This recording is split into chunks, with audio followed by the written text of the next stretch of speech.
Ce-ai făcut din mine tu? Deci mama mea nu a putut. M-ai făcut să văd tot ce e mai frumos. Sunt mare norocos.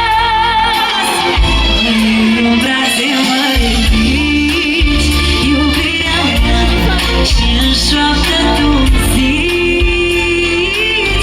că jumătate